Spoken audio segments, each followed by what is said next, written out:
രണ്ടാം പുസ്തകം 4-ാം അധ്യായം. പ്രവാചക ശിഷ്യന്മാരുടെ ഭാര്യമാരിൽ ഒരുത്തി എലീശയോട് നിലവിളിച്ചു, നിന്റെ ദാസനായ എൻ്റെ ഭർത്താവ് മരിച്ചുപോയി. നിന്റെ ദാസൻ യഹോവ ഭക്തനായിരുന്നുവെന്ന് നിനക്കറിയാമല്ലോ. ഇപ്പോൾ കടക്കാരൻ എൻ്റെ 2 മക്കളെ പിടിച്ച് അടിമകളാക്കുവാൻ വന്നിരിക്കുന്നു എന്ന് പറഞ്ഞു. എലീശ അവളോട്, ഞാൻ നിനക്ക് വേണ്ടി എന്തു ചെയ്യണം പറക, വീട്ടിൽ നിനക്ക് എന്തുള്ളൂ എന്ന് ചോദിച്ചു. ഒരു ഭരണി എണ്ണയല്ലാതെ അടിയന്റെ വീട്ടിൽ മറ്റൊന്നുമില്ല എന്നവൾ പറഞ്ഞു. അതിനവൻ, നീ ചെന്ന് നിന്റെ അയൽക്കാരോടൊക്കെയും വെറും പാത്രങ്ങൾ വായ്പ വാങ്ങുക, പാത്രങ്ങൾ കുറവായിരിക്കരുത്. പിന്നെ നീയും നിന്റെ മക്കളും അകത്തു കയറി വാതിലടച്ച് പാത്രങ്ങളൊക്കെയും പകർന്ന് നിറഞ്ഞത് ഒരു ഭാഗത്ത് മാറ്റി വെക്കുക എന്ന് പറഞ്ഞു. അവൾ അവനെ വിട്ട് ചെന്ന് തന്റെ മക്കളോടുകൂടെ അകത്ത് കിടന്ന് വാതിലടച്ചു. അവർ അവളുടെ അടുക്കൽ പാത്രങ്ങളെ വച്ചു കൊടുക്കുകയും അവൾ പകരുകയും ചെയ്തു.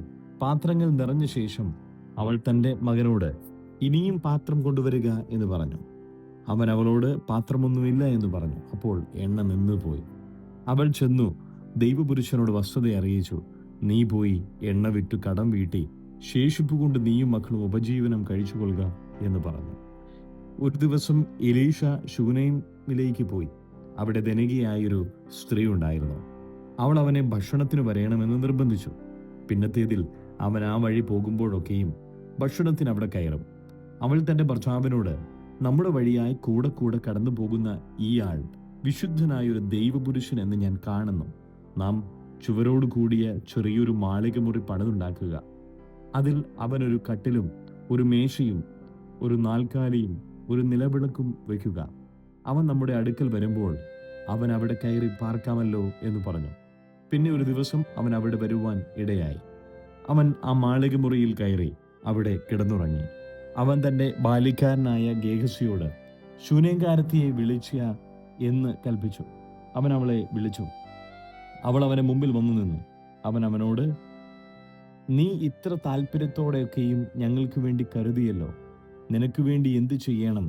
രാജാവിനോടോ സേനാധിപതിയോടോ നിനക്ക് വേണ്ടി വല്ലതും പറയേണ്ടതുണ്ടോ എന്ന് നീ അവളോട് ചോദിക്കുക എന്ന് പറഞ്ഞു. അതിനവൾ, ഞാൻ സ്വജനത്തിന്റെ മധ്യേ വസിക്കുന്നുവെന്ന് പറഞ്ഞു. എന്നാൽ അവൾക്ക് വേണ്ടി എന്തു ചെയ്യാമെന്ന് അവൻ ചോദിച്ചതിന് ഗേഹസി, അവൾക്ക് മകനില്ലല്ലോ, അവളുടെ ഭർത്താവ് വൃദ്ധനും ആകുന്നു എന്ന് പറഞ്ഞു. അവളെ വിളിക്ക എന്ന് അവൻ പറഞ്ഞു. അവൻ അവളെ വിളിച്ചപ്പോൾ അവൾ വാതിൽക്കൽ വന്നു നിന്നു. അപ്പോൾ അവൻ, വരുന്നയാണ്ടിൽ ഈ സമയമാകുമ്പോഴേക്ക് നീ ഒരു മകനെ അണച്ചുകൊള്ളും എന്ന് പറഞ്ഞു. അതിനവൾ, അല്ല, ദൈവപുരുഷനായ എൻ്റെ യജമാനെ, അടിയനോട് ഭോഷ്കു പറയരുതേ എന്ന് പറഞ്ഞു. ആ സ്ത്രീ ഗർഭം ധരിച്ചു. പിറ്റേയാണ്ടിൽ എലീശ അവളോട് പറഞ്ഞ സമയത്തു തന്നെ ഒരു മകനെ പ്രസവിച്ചു. ബാലൻ വളർന്നപ്പോൾ ഒരു ദിവസം അവൻ കൊയ്ത്തുകാരോടുകൂടെ ഇരുന്ന് തൻ്റെ അപ്പൻ്റെ അടുക്കൽ ചെന്നു. അവൻ അപ്പനോട്, എൻ്റെ തല എന്ന് പറഞ്ഞു. അവൻ ഒരു ബാല്യക്കാരനോട്, ഇവനെ എടുത്ത് അമ്മയുടെ അടുക്കൽ കൊണ്ടുപോക എന്ന് പറഞ്ഞു. അവൻ അവനെ എടുത്ത് അവൻ്റെ അമ്മയുടെ അടുക്കൽ കൊണ്ടുപോയി. അവൻ ഉച്ചവരെ അവളുടെ മടിയിൽ ഇരുന്ന ശേഷം മരിച്ചുപോയി. അപ്പോൾ അവൾ കയറി ചെന്ന് അവനെ ദൈവപുരുഷന്റെ കട്ടിലിന്മേൽ കിടത്തി വാതിൽ അടച്ചു പുറത്തിറങ്ങി. പിന്നെ അവൾ തൻ്റെ ഭർത്താവിനെ വിളിച്ചു, ഞാൻ വേഗത്തിൽ ദൈവപുരുഷന്റെ അടുക്കലോളം പോയി വരേണ്ടതിന് എനിക്കൊരു ബാല്യക്കാരനെയും ഒരു കഴുതയും അയച്ചു തരണമേ എന്ന് പറഞ്ഞു. അതിനവൻ, ഇന്ന് നീ അവൻ്റെ അടുക്കൽ പോകുന്നതെന്ത്? ഇന്ന് അമാവാസിയല്ല, ശബത്തുമല്ലല്ലോ എന്ന് പറഞ്ഞു. വേണ്ടതില്ല എന്നവൾ പറഞ്ഞു.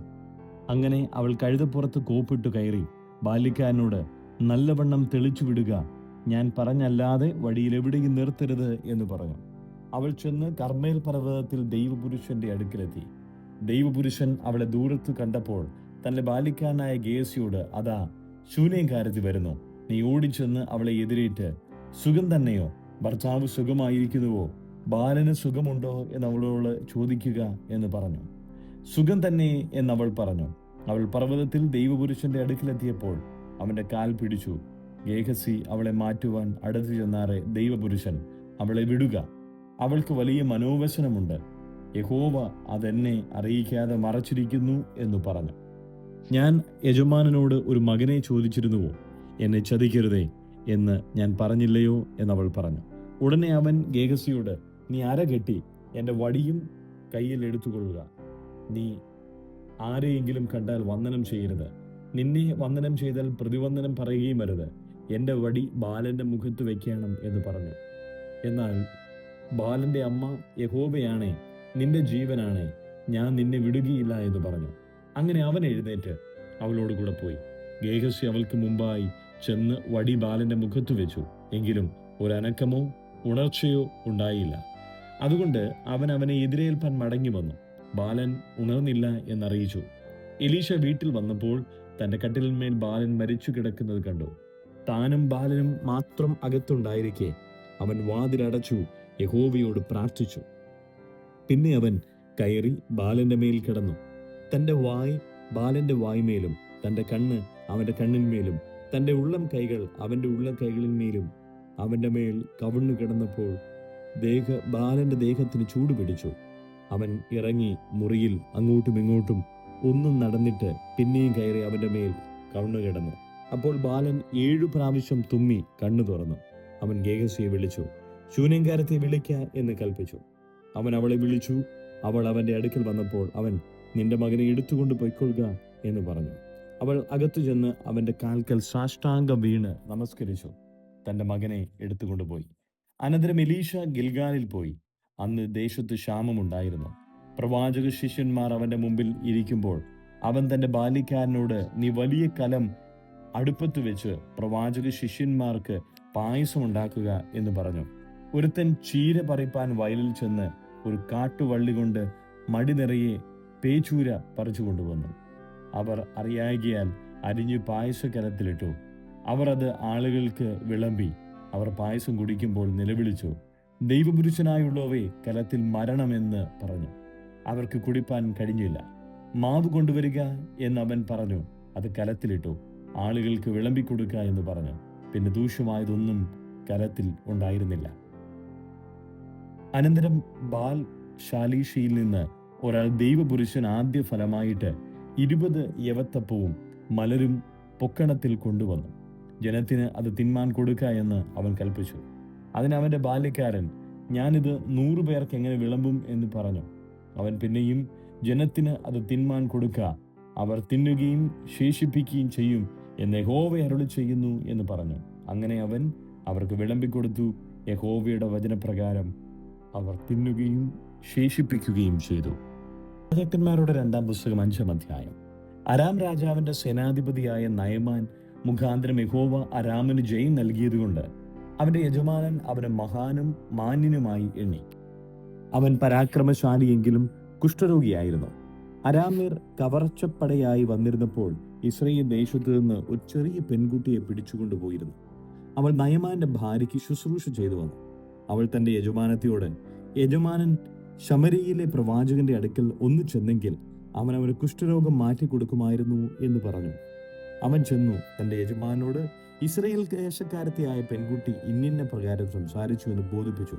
നീ പോയി വരിക, ഞാൻ ഇസ്രായേൽ രാജാവിന് ഒരു എഴുത്തു തരാം എന്ന് അരാം രാജാവ് പറഞ്ഞു. അങ്ങനെ അവൻ 10 താലന്ത് വെള്ളിയും 6000 ശേക്കൽ പൊന്നും 10 കൂട്ടം വസ്ത്രവും എടുത്ത് പുറപ്പെട്ട് അവൻ ഇസ്രായേൽ രാജാവിന്റെ അടുക്കൽ എഴുത്തും കൊണ്ടു ചെന്നു. അതിൽ, ഈ എഴുത്തു കൊണ്ടുവരുന്ന എന്റെ ഭൃത്യൻ നയമാന്റെ കുഷ്ഠരോഗം മാറ്റിക്കൊടുക്കേണ്ടതിന് ഞാൻ അവനെ നിന്റെ അടുക്കൽ അയച്ചിരിക്കുന്നു എന്ന് എഴുതിയിരുന്നു.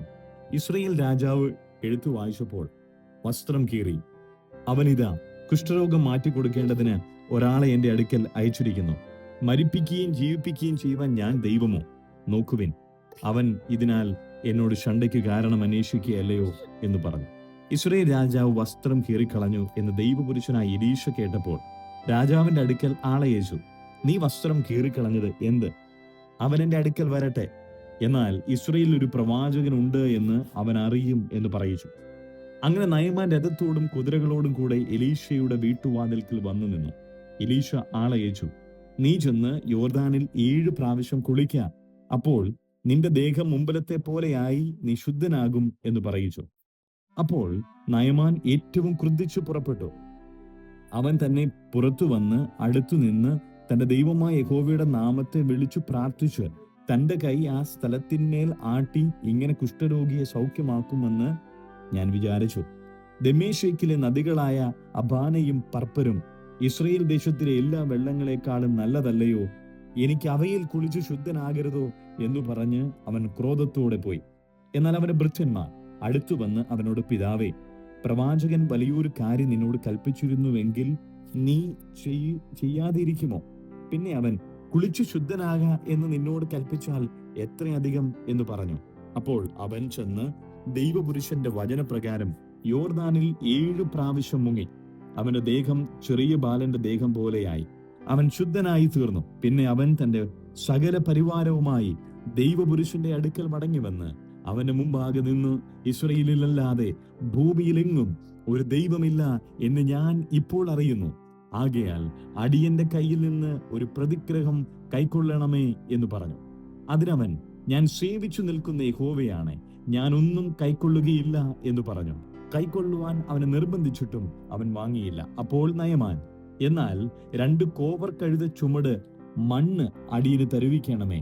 അടിയനിനി യഹോവയ്ക്കല്ലാതെ അന്യദൈവങ്ങൾക്ക് ഹോമയാഗവും ഹനനയാഗവും കഴിക്കുകയില്ല. ഒരു കാര്യത്തിൽ മാത്രം യഹോവ അടിയനോട് ക്ഷമിക്കുമാറാകട്ടെ. എന്റെ യജമാനൻ നമസ്കരിപ്പാൻ റിമ്മോന്റെ ക്ഷേത്രത്തിൽ ചെന്ന് എന്റെ കൈത്താങ്ങലോടെ കുമ്പിടുമ്പോൾ ഞാനും റിമ്മോന്റെ ക്ഷേത്രത്തിൽ നമസ്കരിച്ചു പോകുന്ന ഈ കാര്യത്തിൽ യഹോവ അടിയനോട് ക്ഷമിക്കുമാറാകട്ടെ. അവൻ അവനോട്, സമാധാനത്തോടെ പോക എന്ന് പറഞ്ഞു. അവൻ അവനെ വിട്ട് കുറെ ദൂരം പോയ ശേഷം ദൈവപുരുഷനായ എലീശയുടെ ബാല്യക്കാരൻ ഗേഹസി, അരാമിൻ നയമാൻ കൊണ്ടുവന്നത് എന്റെ യജമാനൻ അവന്റെ കയ്യിൽ നിന്ന് വാങ്ങാതെ വിട്ടുകളഞ്ഞുവല്ലോ. യഹോവയാണ്, ഞാൻ അവന്റെ പിന്നാലെ ഓടിച്ചെന്ന് അവനോട് അല്പമെങ്കിലും വാങ്ങുമെന്ന് പറഞ്ഞു. അങ്ങനെ അവൻ നയമാന്റെ പിന്നാലെ പിന്തുടർന്നു. അവൻ തന്റെ പിന്നാലെ ഓടി വരുന്ന നയമാൻ കണ്ടപ്പോൾ രഥത്തിൽ നിന്നിറങ്ങി അവനെ എതിരേറ്റു. സുഖം തന്നെയോ എന്ന് ചോദിച്ചു. അതിനവൻ, സുഖം തന്നെ. ഇപ്പോൾ തന്നെ പ്രവാചക ശിഷ്യന്മാരിൽ 2 യൗവനക്കാർ എഫ്രയീം മലനാട്ടിൽ നിന്ന് എന്റെ അടുക്കൽ വന്നിരിക്കുന്നു. അവർക്കൊരു താലന്ത് വെള്ളിയും 2 കൂട്ടം വസ്ത്രവും തരയണമേ എന്ന് പറവാൻ എന്റെ യജമാനൻ എന്നെ പറഞ്ഞയച്ചിരിക്കുന്നു എന്ന് പറഞ്ഞു. ദയചെയ്ത് 2 താലന്ത് വാങ്ങണമേ എന്ന് നയമാൻ പറഞ്ഞു. അവൻ അവനെ നിർബന്ധിച്ച് 2 സഞ്ചിയിൽ 2 താലന്ത് വെള്ളിയും 2 കൂട്ടം വസ്ത്രവും കെട്ടി തന്റെ ബാല്യക്കാരിൽ 2 പേരുടെ പക്കൽ കൊടുത്തു. അവർ അത് ചുമന്നുകൊണ്ട് അവന്റെ മുമ്പിൽ നടന്നു. കുന്നിനരികെ എത്തിയപ്പോൾ അവൻ അത് അവരുടെ കയ്യിൽ നിന്ന് വാങ്ങി വീട്ടിൽ സൂക്ഷിച്ചു വെച്ചിട്ട് ബാല്യക്കാരെ അയച്ചു കളഞ്ഞു. അവർ പോകുകയും ചെയ്തു. പിന്നെ അവൻ അകത്തു കടന്ന് യജമാനന്റെ മുമ്പിൽ നിന്നു. എന്നാറെ എലീശ അവനോട്, ഗേഹസിയെ, നീ എവിടെ പോയിരുന്നു എന്ന് ചോദിച്ചു. അടിയൻ എങ്ങും പോയില്ല എന്നവൻ പറഞ്ഞു. അതിനവൻ, ആ പുരുഷൻ രഥത്തിൽ നിന്ന് ഇറങ്ങി നിന്നെ എതിരേറ്റപ്പോൾ എന്റെ ഹൃദയം നിന്നോടുകൂടെ പോന്നിരുന്നില്ലയോ? ദ്രവ്യം സമ്പാദിപ്പാനും വസ്ത്രം, ഒലിവുതോട്ടം, മുന്തിരിത്തോട്ടം, ആടുമാടുകൾ, ദാസിദാസന്മാർ എന്നീ വക മേടിപ്പാനും ഇതാകുന്നുവോ സമയം? ആകയാൽ നയമാന്റെ കുഷ്ഠം നിനക്കും നിന്റെ സന്തതിക്കും എന്നേക്ക് പിടിച്ചിരിക്കുമെന്ന് അവനോട് പറഞ്ഞു. അവൻ ഹിമം പോലെ വെളുത്ത് കുഷ്ഠരോഗിയായി അവനെ വിട്ട് പുറപ്പെട്ടു പോയി. 2 രാജാക്കന്മാർ 6-ാം അധ്യായം. പ്രവാചക ശിഷ്യന്മാർ എലീശയോട്, ഞങ്ങൾ പാർക്കുന്ന ഈ സ്ഥലം ഞങ്ങൾക്ക് തീരെ ഇടുക്കമായിരിക്കുന്നു എന്ന് നീ കാണുന്നില്ലയോ? ഞങ്ങൾ യോർദാനോളം ചെന്ന് അവിടെ നിന്ന് ഓരോരുത്തരും ഓരോ മരം കൊണ്ടുവന്ന് ഞങ്ങൾക്ക് പാർക്കേണ്ടതിന് ഒരു സ്ഥലം ഉണ്ടാക്കട്ടെ എന്ന് ചോദിച്ചു. പോകുവിൻ എന്നവൻ പറഞ്ഞു. അവരിൽ ഒരുത്തൻ, ദയചെയ്ത് അടിയങ്ങളോടുകൂടെ പോരണമേ എന്ന് അപേക്ഷിച്ചതിന് പോരാം എന്നവൻ പറഞ്ഞു. അങ്ങനെ അവൻ അവരോടുകൂടെ പോയി. അവർ യോർദാങ്കൽ എത്തി മരം മുറിച്ചു. എന്നാൽ ഒരുത്തൻ ഒരു മരം മുറിക്കുമ്പോൾ കോടാലി ഊരി വെള്ളത്തിൽ വീണു. അയ്യോ കഷ്ടം! യജമാനനെ, അത് വായ്പ വാങ്ങിയതായിരുന്നു എന്നവൻ നിലവിളിച്ചു. അത് എവിടെ നിന്ന് വീണു എന്ന് ദൈവപുരുഷൻ ചോദിച്ചു. അവൻ ആ സ്ഥലം അവനെ കാണിച്ചു. അവൻ ഒരു കോൽ വെട്ടി അവിടെ എറിഞ്ഞു. ആ ഇരുമ്പ് പൊങ്ങി വന്നു. അതെടുത്തുകൊള്ളുക എന്നവൻ പറഞ്ഞു. അവൻ കൈ നീട്ടി അതെടുത്തു. അനന്തരം അരാം രാജാവിന് ഇസ്രായേലിനോട് യുദ്ധം ഉണ്ടായി. ഇന്നിന്ന സ്ഥലത്ത് പാളയം ഇറങ്ങണം എന്നിങ്ങനെ അവൻ തന്റെ ഭൃത്യന്മാരുമായി ആലോചന കഴിച്ചു. എന്നാൽ ദൈവപുരുഷൻ ഇസ്രായേൽ രാജാവിനോട്, ഇന്ന സ്ഥലത്തുകൂടി കടക്കാതിരിപ്പാൻ സൂക്ഷിക്കാം, അരാമ്യർ അവിടേക്ക് വരുന്നുണ്ട് എന്ന് പറയിച്ചു. ദൈവപുരുഷൻ പറഞ്ഞും പ്രബോധിപ്പിച്ചും ഇരുന്ന സ്ഥലത്തേക്ക് ഇസ്രായേൽ രാജാവ് ആളയച്ചു. അങ്ങനെ അവൻ 1 പ്രാവശ്യമല്ല 2 പ്രാവശ്യമല്ല തന്നെത്താൻ രക്ഷിച്ചത്. ഇത് ഹേതുവായി അരാം രാജാവിന്റെ മനസ്സ് ഏറ്റവും കലങ്ങി. അവൻ ഭൃത്യന്മാരെ വിളിച്ച് അവരോട്, നമ്മുടെ കൂട്ടത്തിൽ ഇസ്രായേൽ രാജാവിന്റെ പക്ഷക്കാരൻ ആരെന്ന് നിങ്ങൾ പറഞ്ഞു തരികയില്ലയോ എന്ന് ചോദിച്ചു.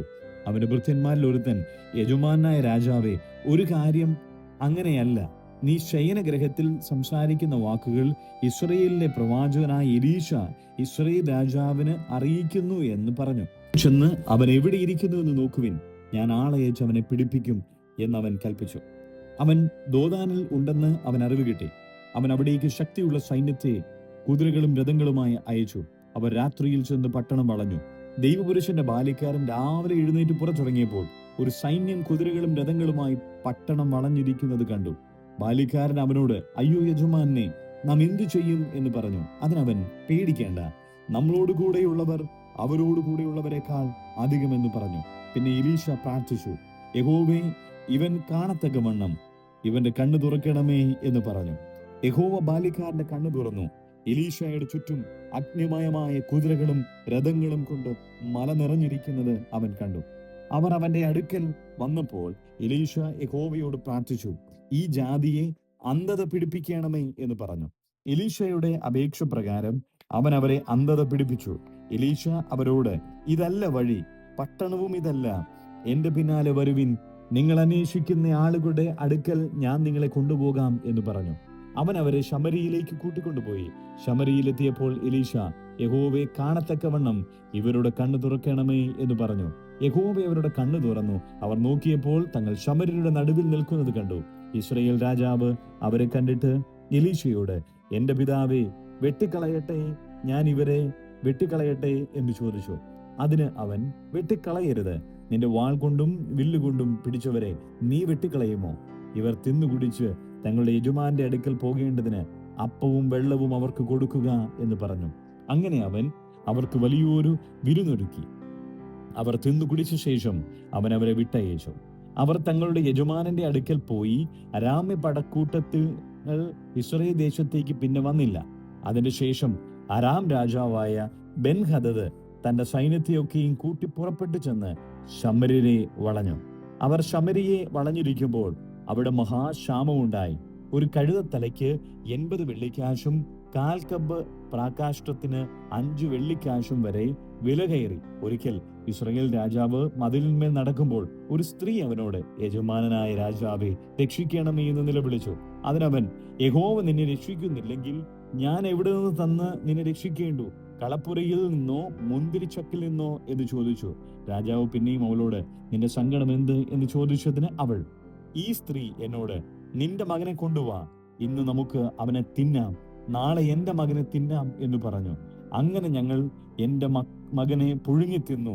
പിറ്റേന്നാൾ ഞാൻ അവളോട്, നിന്റെ മകനെ കൊണ്ടുവാ, നമുക്ക് അവനെയും തിന്നാം എന്ന് പറഞ്ഞാറേ അവൾ തന്റെ മകനെ ഒളിപ്പിച്ചു കളഞ്ഞു എന്ന് പറഞ്ഞു. സ്ത്രീയുടെ വാക്കു കേട്ടപ്പോൾ രാജാവ് വസ്ത്രം കീറി. അവൻ മതിലിന്മേൽ നടന്നു പോകുകയായിരുന്നു. ജനം അവനെ നോക്കിയപ്പോൾ അവൻ അകമേ ദേഹം പറ്റെ രട്ടുടുത്തിരിക്കുന്നത് കണ്ടു. ഷാഫാത്തിന്റെ മകനായ എലീശയുടെ തല ഇന്ന് അവന്റെ ഉടലിന്മേൽ ഇരുന്നാൽ ദൈവം എന്നോട് തക്കവണ്ണവും അധികവും ചെയ്യട്ടെ എന്ന് അവൻ പറഞ്ഞു. എലീശ തന്റെ വീട്ടിൽ മൂപ്പന്മാരോടുകൂടി ഇരിക്കുമ്പോൾ രാജാവ് ഒരാളെ തനിക്ക് മുമ്പായി അയച്ചു. ദൂതൻ എലീശയുടെ അടുക്കൽ എത്തുന്നതിന് മുമ്പേ അവൻ മൂപ്പന്മാരോട്, എന്റെ തല എടുത്തു കളവാൻ ആ കൊലപാതക പുത്രൻ ആളയച്ചിരിക്കുന്നു, നിങ്ങൾ കണ്ടുവോ? നോക്കുവിൻ, ദൂതൻ വരുമ്പോൾ നിങ്ങൾ വാതിലടച്ച് വാതിൽക്കൽ അവനെ തടുത്തുകൊള്ളുവിൻ. അവന്റെ യജമാനന്റെ കാലൊച്ച അവന്റെ പിമ്പിൽ കേൾക്കുന്നുണ്ടല്ലോ എന്ന് പറഞ്ഞു. അവൻ അവരോട് സംസാരിച്ചുകൊണ്ടിരിക്കുമ്പോൾ ദൂതൻ അവന്റെ അടുക്കൽ എത്തി. ഇതാ, ഈ അനർത്ഥം യഹോവയാൽ വരുന്നു, ഞാനിനി യഹോവയെ കാത്തിരിക്കുന്നത് എന്തിന് എന്ന് രാജാവ് പറഞ്ഞു.